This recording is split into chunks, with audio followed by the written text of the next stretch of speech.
આપને કાંઈ તકલીફ હોય, મુશ્કેલીમાં હોય કે આપણા શરીરની અંદર કંઈક મુશ્કેલી હોય તો આપણે જનરલ ડૉક્ટર પાસે જતા હોઈએ છીએ. ઘણા એવા વ્યક્તિ હોય કે શોર્ટકટમાં લઈ લઈએ, કંઈક મેડિકલ સ્ટોરમાંથી દવા લઈ લઈએ કે બીજા કંઈક નુસ્ખા અજમાવે. એ વ્યક્તિ કાયમ હેરાન થતો હોય છે. ડાયરેક્ટ ડૉક્ટર પાસે પહોંચી જાય ને એ વ્યક્તિને મટી જતું હોય છે 100%. આવું જીવનમાં હોય છે. કંઈક મુશ્કેલી આવે, અત્યારે યંગ જનરેશનને આવું બહુ થતું હોય છે કે કાંઈક મુશ્કેલી આવે કે ક્યાંક ફસાઈ જાય, ક્યાંક પૈસા ટકે ફસાઈ જાય કે કોઈક બીજી રીતે ફસાઈ જાય. ડ્રગ્સમાં ઘણા ફસાઈ જતા હોય છે, ઘણા ફાઇનાન્સમાં ફસાઈ જતા હોય છે, ઘણા બીજા કોઈ લફરું કર્યું હોય ને એમાં ફસાઈ જતા હોય છે કે એ પૈસાની ડિમાન્ડ કરતા હોય છે. આવું બધું થતું હોય છે.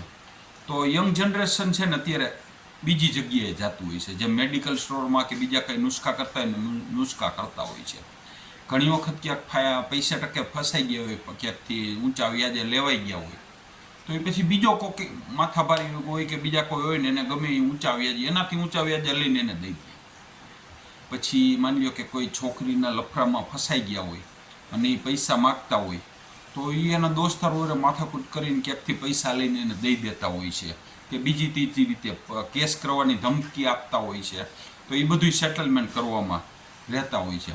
પછી ક્યાંક રહીમાં હોય, શેર બજારનું રહીમાં હોય કે બીજું કંઈ રહીમાં હોય, એમાં મોટી પૈસાની નુકસાની ગઈ હોય છે તો એ બીજે દોડતા હોય છે. પણ આપને ગમે ત્યારે કોઈ પણ વસ્તુ થાય ને, જેવી રીતે ડૉક્ટર પાસે પહોંચી જાય ને એવી રીતે આપણા માવતર પાસે પહોંચી જવું. આપણા માવતર છે ને પહેલાં જેમ ડૉક્ટર દવા આપે ને કડવી લાગે, 2-4 દી કડવી લાગે, પણ આપણે રોગ મુક્ત થઈ જાય. એમાં આપણે આપણા માવતર પાસે જઈને આવા પ્રશ્નો લઈને તો શરૂઆતમાં એમ કહે તું અકલમઠો છો ને, તું આવો છો ને, તું તેવો છો, તારામાં તો બુદ્ધિ જ નથી ને, તે તો મારી આબરૂ કાઢી નાખી. આવા બધા શબ્દો કદાચ માવતરના મોઢામાંથી નીકળે, કારણ કે એ બધી વસ્તુ એને એક્સેપ્ટ ન કરી શકે.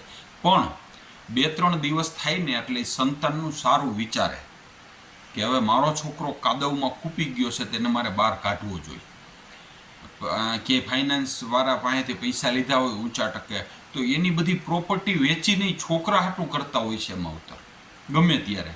પછી ક્યાંય છોકરીના કેસમાં ફસાઈ ગયા હોય ને પૈસા માગતી હોય તો એ કોઈ પણ રીતે પોલીસ કેસ કરીને એના કોઈ બીજા અંગત હોય એની સલાહ લઈને એમાંથી કાઢવાનો પ્રયત્ન કરતા હોય છે, એમાં ખૂપાડી ન દેતા હોય.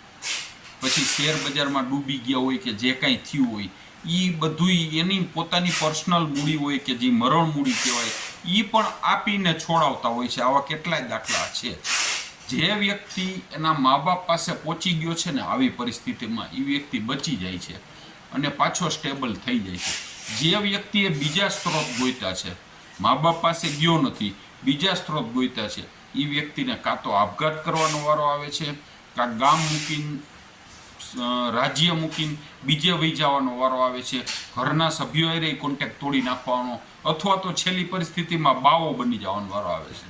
ઘણી ઠેકાણે ક્યાંક બાવો હોય ને આપણે એમ કહીએ કે આ તો ઉત્તર પ્રદેશમાંથી આવું કરીને આવ્યો છે, એટલે એવું થઈ જવાનો વારો આવે છે. એટલે શક્ય હોય ત્યાં સુધી શરીરની અંદર રોગ હોય તો ડૉક્ટર પાસે પહોંચી જવાનું, અને આપને કાંઈ મુશ્કેલી હોય તો આપણા માવતર પાસે પહોંચી જવાનું. ભલે કડવો ડોઝ દઈએ, ગમે એવા કડવા વેણ થોડો 1-2 દિવસ કહીએ, પણ છેલ્લે આપણું સારું જ કરશે. એ કોઈ દી ખરાબ ન કરી શકે. માવતર અને ડૉક્ટર આ બે વ્યક્તિ છે ને કોઈ દી ખરાબ ના કરી શકે, એ સારું જ કરે. બરાબર ને? ભીખાલાલનું આવું માનવાનું છે.